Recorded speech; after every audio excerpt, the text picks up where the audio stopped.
Hi guys, this is Shamore. I will explain you an editorial from the Hindu. Today date is 10th May 2023. मैं आपको बता दूं कि आज का जो एडिटोरियल है बहुत खास है। ठीक है, देख लेते हैं क्या है इसमें। एडिटोरियल है ग्रीन क्रॉस हेयर्स। ठीक है, ये जो एडिटोरियल है हर एक एंगल से इम्पोर्टेंट है। चाहे आप यूपीएससी दे रहे हो, पीसीएस का एग्जाम दे रहे हो, सीजीएल और सीएचएल कोई भी एग्जाम हो, हर एक एंगल से इम्पोर्टेंट है। जीएस से हाँ से क्वेश्चन बनते हैं इसी टाइप से। ठीक है, इंपॉर्टेंट क्या हो, जब आप पढ़ोगे तो पता चलेगा। इसमें है क्या कि इसमें ये बोला गया है कि यूरोपियन यूनियन जो है, इन्होंने क्या किया, टैक्स को इम्पोज कर रहे हैं, टैक्स लगा रहे हैं किन देशों पर, जो देश कार्बन इमिशन करते हैं, यानी कि कोई ऐसा प्रोडक्ट बनाते हैं या लेते हैं जो कि अभी पुराने मेथड पे चल रहा है, जिसमें कार्बन इमिशन होता है, यानी कार्बन बनता है। ऐसी चीज़ों पर, ऐसे प्रोडक्ट पर वो क्या लगा रहे हैं, टैक्स लगाने की सोच रहे हैं। उन्होंने फ्रेमवर्क बना लिया, टैक्स लगेगा। ठीक है, तो इंडिया भी तो इसी में से ही आता है, जहाँ पर बहुत सारी चीज़ें अभी भी ऐसी हैं जहाँ पर पुराने मेथड से चल रही है। हालांकि हम ट्रांजिशन कर रहे हैं, बदलाव कर रहे हैं, लेकिन अभी वो हो नहीं पाया है, काफ़ी टाइम लगेगा। लेकिन यूरोपियन यूनियन ने पहले से ही इसको प्लान कर लिया, उस पर टैक्स लगाने की कोशिश कर रहा है। तो जो गरीब देश हैं, जो पुराने टेक्नोलॉजी पर डिपेंडेंट हैं अभी भी, तो उनको बहुत ज़्यादा क्या होने वाला, नुकसान होने वाला है। इसी पर पूरा का पूरा एडिटोरियल आज का बेस्ड है। ठीक है, तो बहुत सारी बुकैब है, बहुत सारे वर्ड हैं इसमें जो आप नए नए सीखने वाले हो। क्लियर है? तो सबसे पहले हम लोग क्या करेंगे, इसे टाइटल में समझा देता हूँ, उसके बाद बुकैब करेंगे, फिर क्वेश्चन ऑफ द डे करेंगे, फिर पूरा पढ़ेंगे। Green cross hair. देखिए, ग्रीन क्रॉस हेयर का मीनिंग क्या होता है। ग्रीन मतलब न्यू टेक्नोलॉजी से है, जिसे हम कहते हैं रिन्यूएबल एनर्जी। क्रॉस हेयर का मतलब होता है कि इस तरह से क्रॉस लगा देना, यानी कि हेल्प इन टारगेटिंग या एम। क्लियर है? तो ये जो इसका मतलब आपने टेलीस्कोप में भी देखा होगा, टेलीस्कोप में क्या होता है, इस तरह से नज़र आता है। क्लियर है? और वहाँ पे इस पॉइंट पे मुझे हिट करना होता है या देखना, ठीक है, मारना होता है।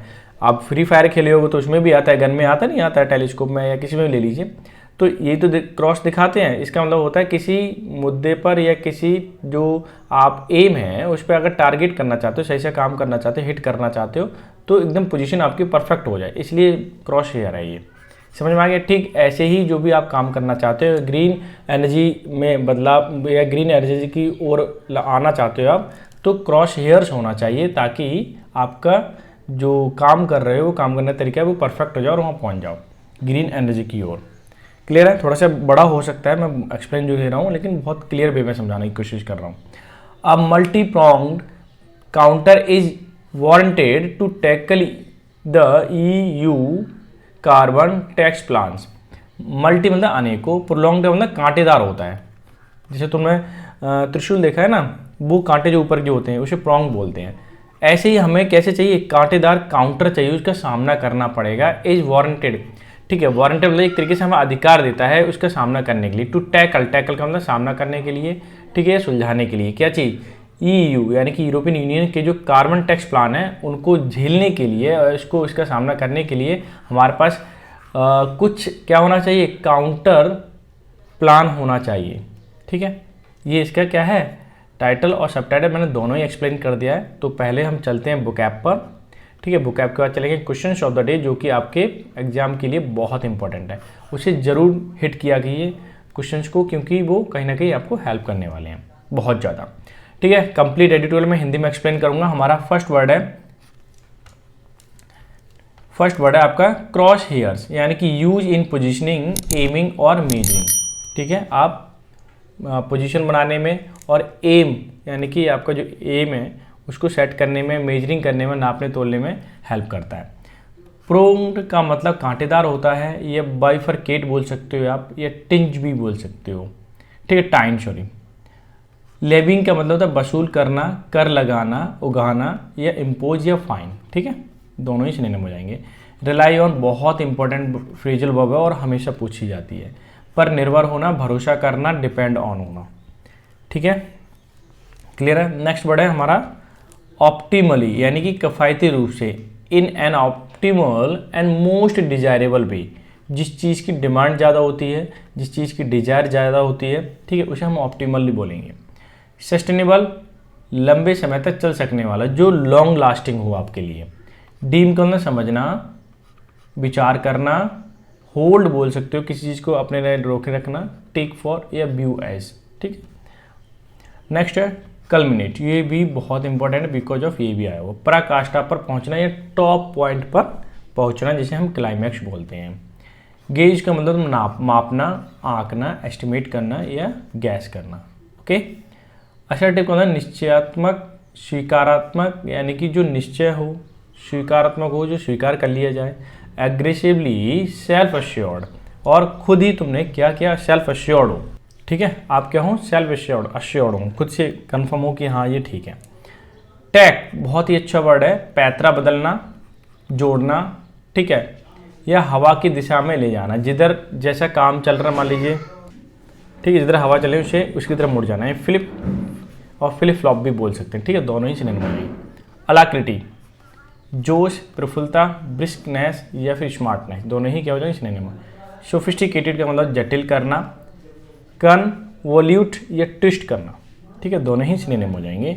डाउस का मतलब बुझा देना होता है। ये ड्रेंच, शॉप बहुत अच्छा वर्ड है और आया हुआ है, इसका मतलब होता है किसी भी को, जैसे मान लीजिए झगड़ा कर रहे हैं और उसमें कुछ ऐसी चीज़ दे दीजिए जिससे कि झगड़ा खत्म हो जाए, ठीक है, उनकी शांति हो जाए उनमें, तो शॉप बोलते हैं।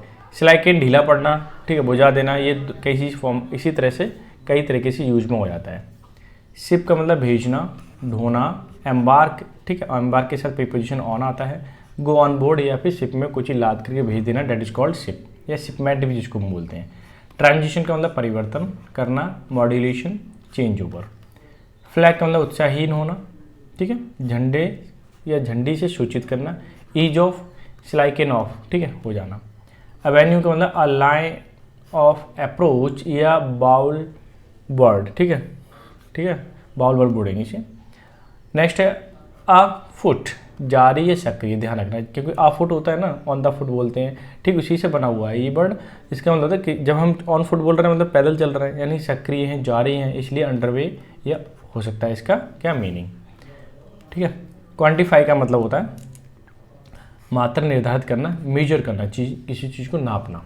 गैल्वेनाइज का मतलब प्रेरित करना, स्टिमुलेट टू एक्शन, ठीक है, किसी को उकसाना काम करने के लिए, प्रेरित करना।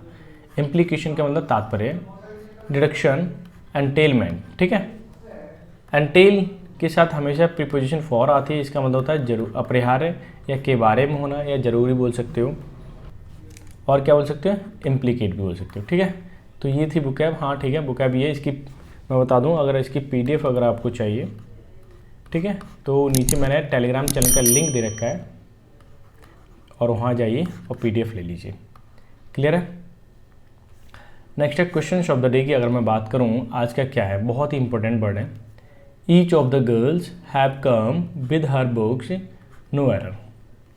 अब आपको बताना है इसमें एरर क्या है, ठीक है, वीडियो पॉज कर लो अभी, उसके बाद सोचना और फिर टिक करना और फिर देखना जो मैं आंसर बता रहा हूँ क्या उससे मैच हो रहा है। अगर मैच हो रहा है इसका मतलब वेल गुड, ठीक है, कि आपकी तैयारी अच्छी चल रही है। ईच ऑफ द गर्ल्स, ठीक है, जब भी ईच आ जाए या एवरी आ जाए, मैं लिख देता हूँ, इस तरह के वर्ड कभी भी आ जाएं, उसके बाद जो भी आपका वर्ब आएगी, नाउन तो प्लूरल हो जाएगा, कोई इशू नहीं है, और ईच ऑफ द के बाद, ईच ऑफ द के बाद या एवरी ऑफ द के बाद क्या हो जाएगा, नाउन प्लूरल हो जाएगा, लेकिन उसके बाद जो वर्ब आएगी वो कैसी आएगी, सिंगुलर आएगी, बिकॉज ऑफ ये एक एक पर्सन को इंडिकेट करने की बात करता है, ठीक है, और एक पर्सन क्या होता है, सिंगुलर होता है, तो मुझे यहाँ पे क्या करना पड़ेगा, हैज़ करना पड़ेगा, ठीक है। Each of the girls has come, सभी की सभी लड़कियाँ आई थी, प्रत्येक लड़की विद हर बुक्स, अपनी किताबों को लेकर के, ठीक है। अब सोचिए कि यहाँ भी तो इसने पसेसिव केस हर ही तो लगाया है ना, कि जबकि ये अगर मान लीजिए प्लूरल कंसिडर कर भी लो एक तरीके से, तो यहाँ भी प्लूरल ही तो पसेसिव केस आना चाहिए, वो भी नहीं आया। इसका मतलब 100% श्योरिटी है कि यहाँ पर सिंगुलर वर्ब या हेल्पिंग वर्ब आनी चाहिए, ठीक है। तो यहाँ पे क्या लगेगा, हैज लगेगा, और ये एरर आपके सेकंड पार्ट में ऐसे कर देता हूँ हाईलाइट, ताकि आप इसे अच्छे से याद रख पाएँ। अब नेक्स्ट क्वेश्चन पे मूव करते हैं। नेक्स्ट क्वेश्चन कहता है me and my wife were at home last night, ठीक है, नो एरर, कि मैं और मेरी वाइफ घर पे थे पिछली रात। अब आपको बताना है, एक बार फिर से पॉज कर लो वीडियो, देख लो, सॉल्व करके नहीं आया तो मैं बताता हूँ। मी एंड माई वाइफ वर, ये हेल्पिंग ओवर एट होम, ठीक है, object over last night, other word हो गए। तो पहली बार सुनिए, जब भी वर्ब होती है वर्ब से पहले कौन सा केस आता है, ठीक है, तो हमेशा हेल्पिंग वर्ब या मेन वर्ब से पहले कौन सा केस आता है, नॉमिनेटिव केस, जिसको हम सब्जेक्टिव केस बोलते हैं, लेकिन मी तो ऑब्जेक्टिव केस है नहीं है, तो ये गलत हो गया ना। तो मैं इसे कट करके आई लिखूँ, आई एंड माई वाइफ। ठीक है, अब 2 सब्जेक्ट जोड़े गए एंड से, इसका मतलब ये प्लूरल है तो वर आना चाहिए, आ गया, कोई दिक्कत नहीं है। ठीक है, तो मैं इसे कर देता हूँ हाईलाइट और बता देता हूँ ये पहले पार्ट में क्या है, एरर है। नेक्स्ट है essay writing is an art. Essay writing क्या है, एक आर्ट है, कला है ऐसे को लिखना। That requires many planning. अब मैं बता दूं, ये डेट जो है ना रिलेटिव प्रोनाउन है। क्या रिलेटिव प्रोनाउन, जो कि अपना एंटीसीडेंट जो है उसको रिप्रेजेंट कर रहा है। क्लियर है, और जो वर्ब आएगी तो इस वाले एंटीसीडेंट के अकॉर्डिंग आएगी। एंटीसीडेंट का मतलब पहले वाला शब्द, और इस एंटीसीडेंट के अकॉर्डिंग क्या आती है, वर्ब आती है। तो ये क्या है, सिंगुलर है पहले बात तो ध्यान रखिए, दिखाई भी दे रहा है। अगर ये सिंगुलर तो वर्ब क्या आएगी, सिंगुलर आएगी। देखो एस लग गया, नहीं लग गया, सिंगुलर कर दिया। यानी कि ऐसे राइटिंग इज एन आर्ट। ठीक है, एक आर्ट है।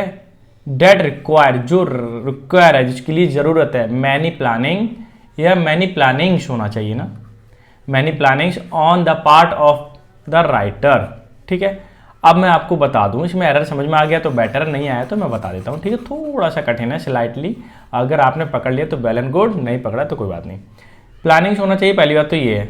दूसरा कि मैनी प्लानिंग्स जो होता है नहीं होता, वो हम मैनी जो लगता है वो काउंटेबल नाउन के साथ लगता है, और जो अनकाउंटेबल नाउन होते हैं उसके साथ हम किसका यूज करते हैं, मच का।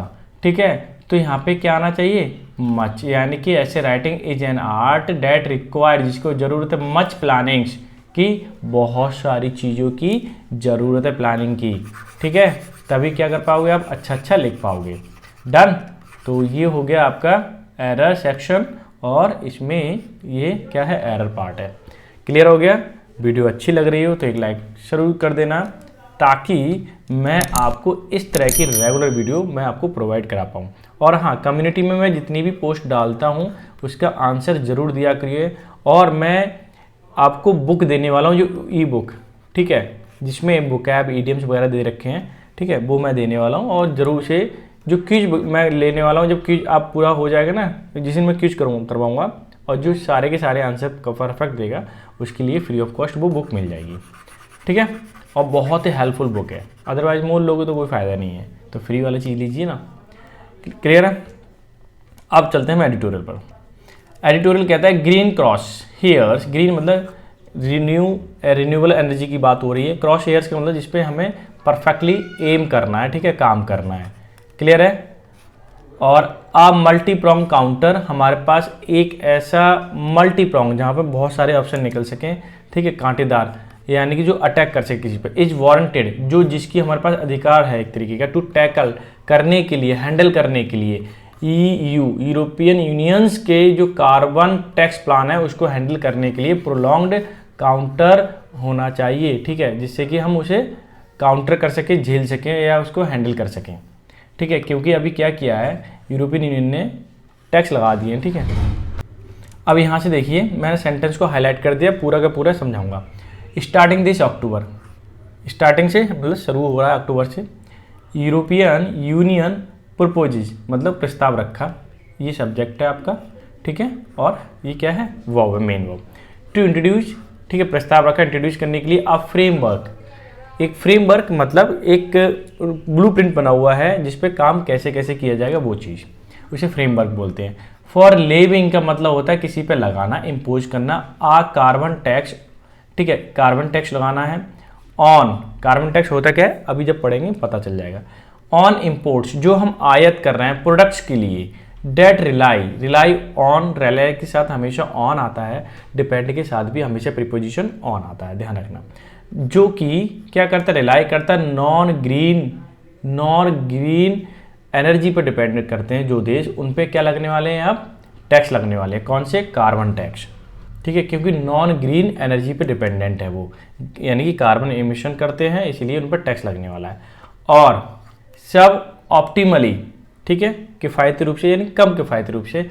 सस्टेनेबल प्रोसेस, जो कि सस्टेनेबल प्रोसेस है लंबे समय तक के लिए। And where the carbon emission, और जहाँ जहाँ कार्बन का उत्सर्जन होता है, एमिशन बोले उत्सर्जन। ठीक है, तो ये सब्जेक्ट है, तो प्लूरल है इसीलिए इन्होंने आर लगा दिया।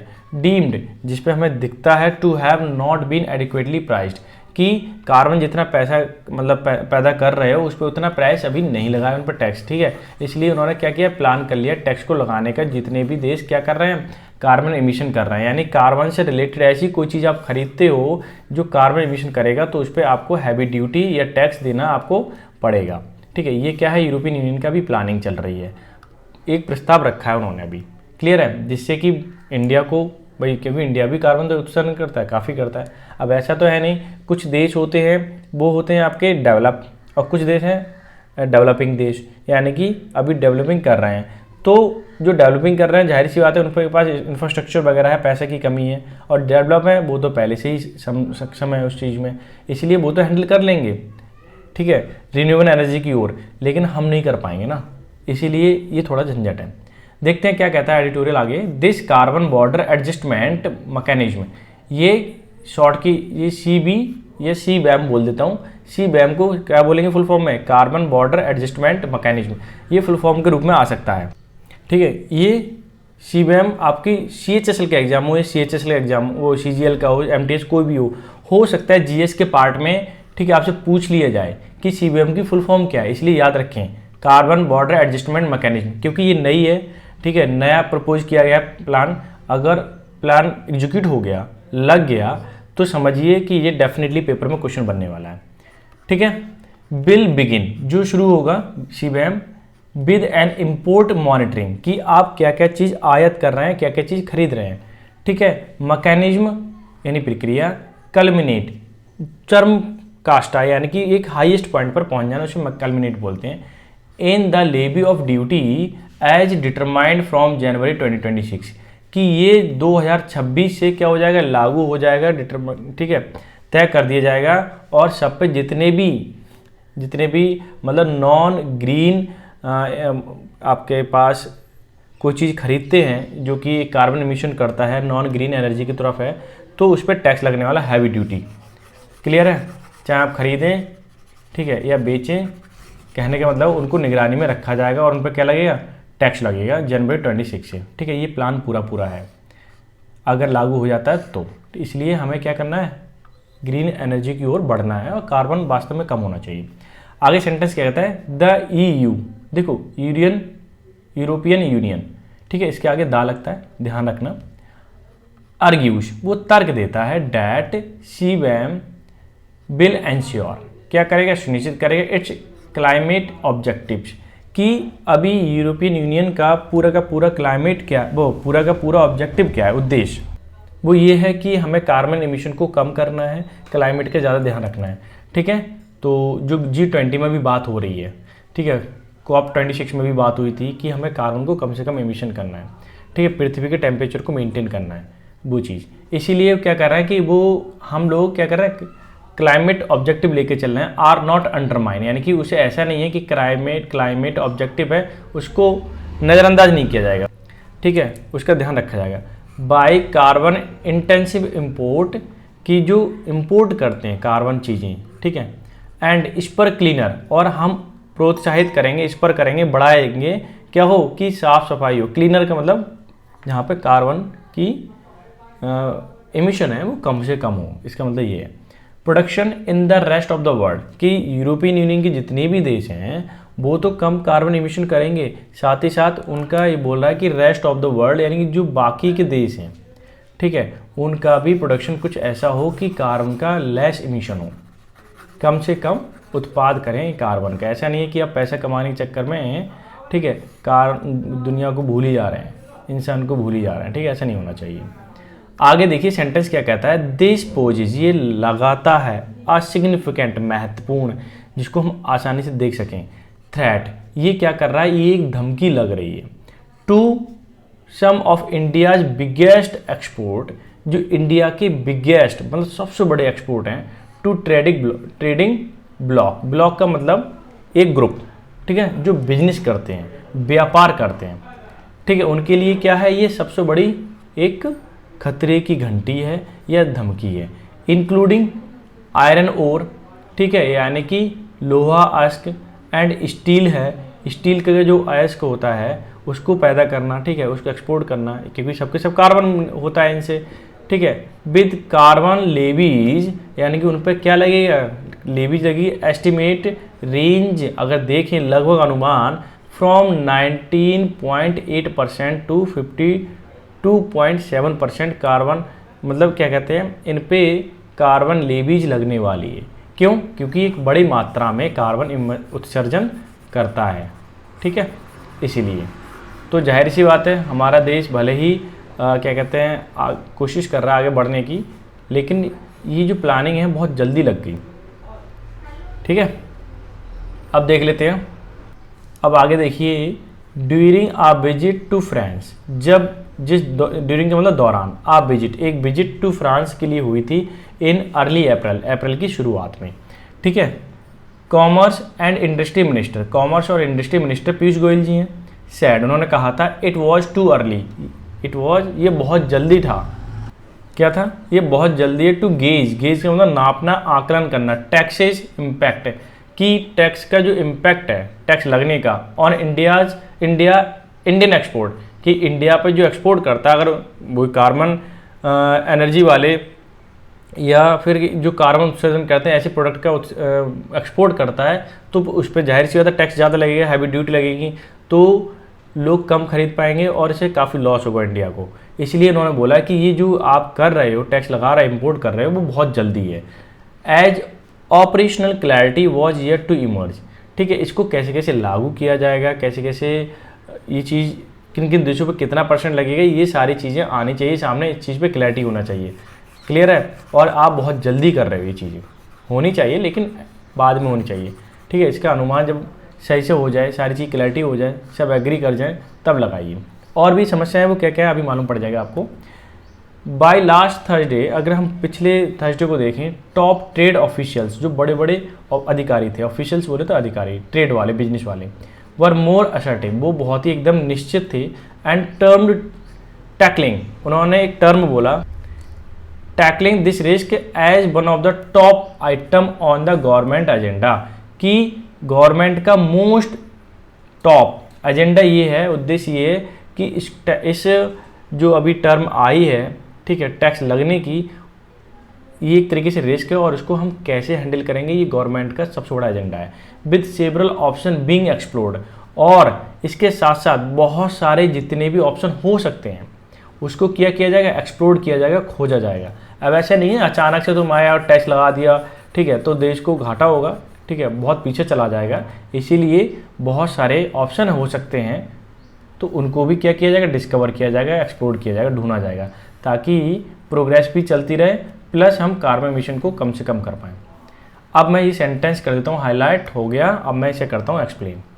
इट इज़ क्रिटिकल, ये बहुत ही आलोचनात्मक है, एक तरीके से बोल सकते हो, या बहुत महत्वपूर्ण ऐसा भी बोल सकते हो, जहाँ पर फोकस जाता है इसे क्रिटिकल पॉइंट बोलते हैं। It is critical that centre reacts, जो सेंट्रल गवर्नमेंट है रिएक्ट करती है विद ग्रेटर अलाक्रिटी, गवर्नमेंट जो है रिएक्ट कर रही है इस वाले पॉइंट पे बहुत ही खुशी के साथ, अलाक्रिटी का मतलब खुशी के साथ, to what may be consider by some as sophisticated trade barrier, कि मे बी कंसिडर, ये माना जा सकता है, बाय सम एज सोफिस्टिकेटेड, बहुत ही जटिल, सोफिस्टिकेटेड बोले जटिल, ट्रेड बैरियर, यानी कि बैरियर आ गया, झंझट हो गया है, बहुत कठिन है ऐसा करना, क्योंकि हर किसी के पास, हर किसी देश के पास ग्रीन एनर्जी की रिसोर्सेज नहीं है अभी अवेलेबल, और उतना इंफ्रास्ट्रक्चर या उतना पैसा भी नहीं है उनके पास जो वो कर पाएंगे एकदम से अरेंजमेंट। तो क्या बोल रहे हैं कि बैरियर, ट्रेड बैरियर, डाउज मतलब किसी चीज़ की उत्साह को कम कर देना। इन ग्रीन वॉशिंग ऑप्टिक्स, ऑप्टिक्स जो नज़रिया है ग्रीन वॉशिंग की ओर बढ़ने का, उसको बुझा देते हैं। भाई एकदम से टैक्स तुमने लगा दिया, अब एकदम से कैसे जाएगा वो। Proposed by the European union, ठीक है, किसके द्वारा, यूरोपियन यूनियन के द्वारा प्रस्तावित किया गया है, इसलिए जबकि जो देश हैं उनको परेशानी भी हो सकती है। Last year about a third of India's iron, अगर मैं पिछली साल की बात करूं, a third of Indian armour steel, यानी कि 1/3 की बात कर रहा है, स्टील एल्युमिनियम एक्सपोर्ट, स्टील का हो, एल्युमिनियम को जो एक्सपोर्ट हो रहा है, निर्यात, फॉर इंस्टेंस के तौर पर देखें, एग्जाम्पल के तौर पर देखें, बर शिफ्ट, शिफ्ट का मतलब भेजा गया बाहर की ओर यूरोपियन यूनियन मेंबर को, ठीक है। ये यानी कि उसका 1/3 हिस्सा जो होता है तो यूरोपियन यूनियन मेंबर के लिए जितने भी देश हैं उनके लिए भेजा जाता है यहाँ से, इंडिया से। इंजीनियरिंग प्रोडक्ट्स भेजे जाते हैं। Largest export growth driver recent year, और एल्युमिनियम स्टील, ठीक है, जो आयस के यहाँ से निकलता है। और जो पार्ट भेजे जाते हैं जितने भी देश हैं, चाहे आपके यूरोपियन यूनियन के रहे हों किसी अदर देश में रहे हैं, वो प्रोडक्ट जो होते हैं लार्जेस्ट पैमाने पर एक्सपोर्ट किए जाते हैं, ठीक है। और ये इंडिया की जीडीपी में ग्रोथ में काफ़ी अच्छा रोल प्ले करते हैं, यानी growth driver in recent year. हाल फिलहाल के सालों में ये देखा गया है कि ये जीडीपी में काफ़ी अच्छी क्या कर रहे हैं, हिस्सा दे रहे हैं, यानी कि फ़ायदा कर रहे हैं, इजाफा हो रहा है। वुड बी इम्पैक्टेड टू, अब इसका अगर आप ले भी लगा देते हो, टैक्स लग जाता है तो बहुत बुरा असर होने वाला है इस पर, ठीक है। यानी इस पर भी असर लगेगा, क्योंकि जब महंगे हो जाएंगे, टैक्स लग जाएगा तो कौन खरीदेगा। सस्ता ऑप्शन देखते हैं ना देश तो, और कुछ देश आगे बढ़ जाएंगे क्योंकि उनके पास पहले से पैसा है तो अरेंजमेंट करके कर लेंगे वो। तो ये समस्या है अभी बनी हुई, ठीक है। अब मैं इसे कर देता हूँ हाईलाइट, और ठीक है, ये सेंटेंस हो गया। आगे देखिए क्या कहता है, लार्जर प्लेयर, जो बड़े बड़े पैमाने प्लेयर हैं अक्रॉस सेक्टर्स, इस सेक्टर की ओर, आर ग्रेजुअली, धीरे धीरे, टर्निंग टू ग्रीन टेक्नोलॉजी, वो ग्रीन टेक्नोलॉजी की तरफ बढ़ रहे हैं। बट ट्रांजिशन, जो बदलाव है, नीड्स टाइम, बदलाव जो है थोड़ा समय लेता है। Even more so for smaller business, जो छोटे छोटे बिजनेस हैं उनके लिए तो टाइम तो लगेगा ही, जाहिर सी बात है, ग्रीन टेक्नोलॉजी की तरफ बढ़ना। To move away from legacy carbon heavy technology, जो कार्बन हैवी टेक्नोलॉजी अभी यूज़ करते हैं वहाँ से मूव कर रहे हैं किसकी तरफ, ग्रीन एनर्जी की तरफ या ग्रीन टेक्नोलॉजी की तरफ। सच एज की अगर मैं बात करूँ एग्जांपल के तौर पर, देखिए ब्लास्ट फर्नेस, कुछ ऐसे होते हैं जहाँ पे ब्लास्ट करके भट्टे जलाए जाते हैं, फर्नेस मतलब आग जलाई जाती है एक तरीके से, ठीक है, भट्टों में। फॉर स्टील मेकिंग, स्टील बनाने के लिए, तो वहाँ तो कार्बन एमिशन होता है, ये बात सही है, लेकिन उनसे हम ग्रीन एनर्जी की तरफ या ग्रीन टेक्नोलॉजी की तरफ एकदम से जाएँ तो बहुत दिक्कत हो जाएगी। लेकिन उसके लिए क्या चाहिए, पैसा चाहिए, वो इतना नहीं है, ठीक है। तो बहुत सारी चीज़ें हैं, तो वो उसमें टाइम लगेगा, अभी धीरे धीरे ये करना चाहिए, लेकिन अभी से टैक्स ना लगे तो बेटर है। अब आगे देखिए, मैं इसे हाईलाइट कर देता हूँ, जो ज़्यादा बड़ा नहीं है। क्या हो गया, समथिंग इज रॉन्ग, वेट। अब आगे देखिए, द यूरोपियन यूनियन बिलीव्स, ये विश्वास करता है, carbon tax is compatible with World Trade Organization norm, कि ये जो कार्बन टैक्स जो लगने वाला है कंपैटिबल होगा बिल्कुल वर्ल्ड ट्रेड ऑर्गेनाइजेशन की तरह, WTO, ठीक है, समझ में आ गया। इनके जो नियम है WTO के उसी के अकॉर्डिंग होगा। लेकिन India is looking to challenge it, India इसको ऐसे देख रहा है कि इसे चैलेंज करना है, कि इधर इतनी जल्दी लग जाएगा तो दिक्कत हो जाएगी, ठीक है ना। इसलिए इंडिया इसे क्या कर रहा है, चैलेंज कर रहा है, इसके साथ कुछ ना कुछ और ऑप्शन लेके आएगा इंडिया, पक्का है, ठीक है। आगे देखिए, it may also flag the incompatibility with UN climate change framework, ठीक है, ये कहना चाह रहा है, इट इज आल्सो फ्लैग, इसने झंडी दिखाई, ठीक है, ये इशारा किया, इनकम्पैटिबिलिटी है किसके साथ, UN क्लाइमेट चेंज फ्रेमवर्क के साथ, ये फिट नहीं बैठ रहा है वहाँ के साथ, जो उनका फ्रेमवर्क है UN का, ठीक है, यूनियन नेशंस का, तो उसके साथ फिट नहीं बैठ रहा।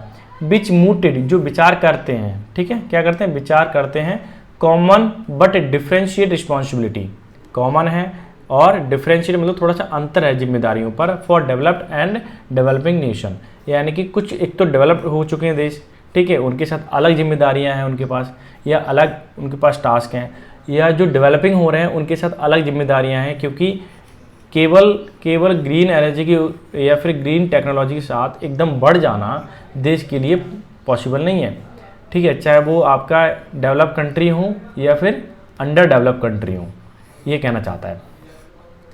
अब मैं सेंटेंस करता हूँ हाईलाइट। अब ये देखिए क्या कहता है, but even if these argument, ये जो आर्ग्यूमेंट तर्क दिए जा रहे हैं, आर अपहेल्ड, अगर इसे हम सही मान लें, दीज टू एवेन्यू, जो दो रास्ते हैं, लैक एनफोर्समेंट ऑप्शन, ठीक है, कि एनफोर्समेंट लागू करना, ऑप्शन जो ऑप्शन दिए गए इनको लागू करना थोड़ा सा ऐसा लग रहा है कठिन है अभी, ठीक है, लैक आ रहा है इसमें। क्यों आ रहा है, क्योंकि हर देश अभी इस चीज़ के लिए एबल नहीं है। आगे देखिए, सो इसीलिए आ थ्रेट ऑफ रिटेलिएटरी टैरिफ, ये थ्रेट है, धमकी है, ठीक है, कैसा, रिटेलिएटरी मतलब बदला लेने वाला टैरिफ लग रहा है, on European union import is also being bed, उस पर थोड़ा सा और ध्यान देना चाहिए, ठीक है, गंभीरता के साथ। Even as plans are afloat to quantify, afloat मतलब जो जारी सक्रिय रखे, ऐसी बात नहीं है, बंद ना कर दे इस प्लान को, फ्रेमवर्क को, काम करते रहे, उस पर सक्रिय रखे, अप्रूव करें और क्वांटिफाई, उसे मेजर करें, ध्यान से देखें। To various carbon taxes levied in India, कि इंडिया के पास जितने भी अलग अलग टाइप के टैक्सेस लगाओगे उस पर वर्क करे वो। ऐसा नहीं है अचानक से आया तुमने अपने एक पैमाना बोला और उस पर अनुसार उन्होंने टैक्स लगा दिया, तो कहीं ना कहीं क्या हो जाएगी, दिक्कत हो जाएगी, हर इंडिया के लिए भी और हर कंट्री के लिए होगी। फिलहाल तो हमारा देश इंडिया है तो हम इंडिया की बात करेंगे। क्लियर है। Having position itself as the voice of global south, आपको सबसे पहले ये देखना है कि साउथ ग्लोबल जो है, साउथ के जितने भी देश हैं उनकी पोजीशन क्या है अभी, ठीक है।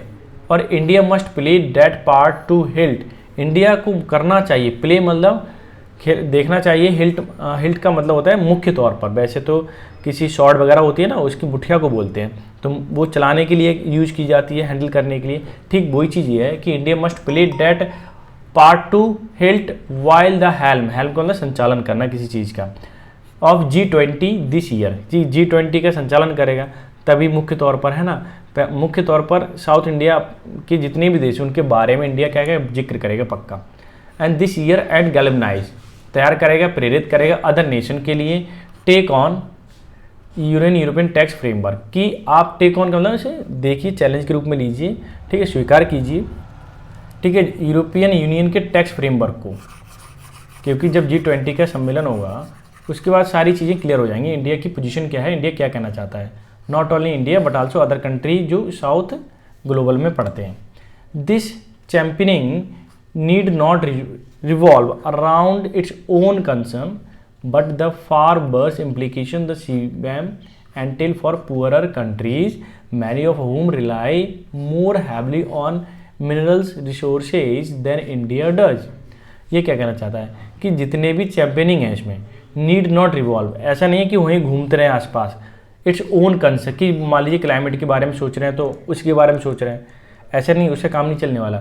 लेकिन द फार बर्स, उससे भी ज़्यादा, बर्स मतलब खराब, इम्प्लीकेशन संकेत आ सकते हैं CBAM के, एंटिल फॉर जो जरूरी है पूरर कंट्री के लिए, ठीक है, क्योंकि वो ओल्ड टेक्नोलॉजी और कार्बन टेक्नोलॉजी को यूज कर रहे हैं, अगर आप टैक्स लगा दो उन पर तो बहुत सारे क्या हो सकते हैं, खराब हो सकता है, बहुत सारा नुकसान हो सकता है उनका।